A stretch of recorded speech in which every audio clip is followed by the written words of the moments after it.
జిల్లా కంబదూరు మండలం ఐపాసపల్లి గ్రామానికి చెందిన తిప్పేస్వామిని నిన్న రాత్రి చితకబాది హత్య చేసిన ఘటన ఆలస్యంగా వెలుగులోకి వచ్చింది.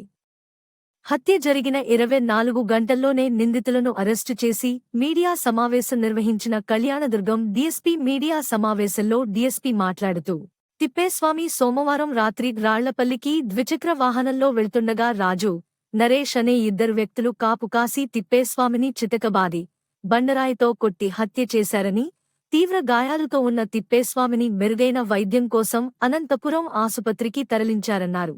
తిప్పేస్వామి చికిత్స పొందుతూ మంగళవారం మృతి చెందాడు. ఈ ఘటనపై కేసు నమోదు చేసుకున్న పోలీసులు తమదైన శైలిలో విచారణ జరిపి హత్య జరిగిన 24 గంటల్లోనే నిందితులను అరెస్టు చేసి రిమాండ్కు తరలించామన్నారు.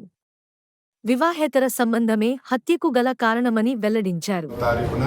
సాయంత్రం 4:30 గంటల ప్రాంతంలో కంబదూరు ఐపాసపల్లి గ్రామానికి పోయే దారిలో మల్లేశ్వర స్వామి గుడి దగ్గర ముద్దాయిలు మల్లెల రాజు మరియు హరిజన నరేష్ అనే వీళ్ళిద్దరూ, హరిజన తిప్పేస్వామి అనే వ్యక్తి మోటార్ సైకిల్ మీద పోతుండగా అతనిని ఆపి రాళ్లతో కొట్టి చంపడం జరిగింది. దీనికి కారణము అక్రమ సంబంధమైన కారణం. దీని మీద ఎస్పీ గారి ఉత్తర్వుల మేరకు వెంటనే ఒక 3 టీములు ఫామ్ చేసి ముద్దాయిల్ని పట్టుకోవడానికి ప్రయత్నం జరిగింది.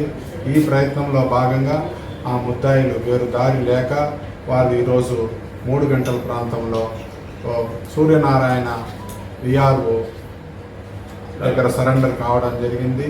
తదుపరి సూర్యనారాయణ విఆర్ఓ గారు మా దగ్గర అతన్ని హాజరుపరిచినారు. ఆ తర్వాత వారిని అరెస్టు చేసినాము. రేపు వీళ్ళను రిమాండ్కు పంపిస్తున్నాము.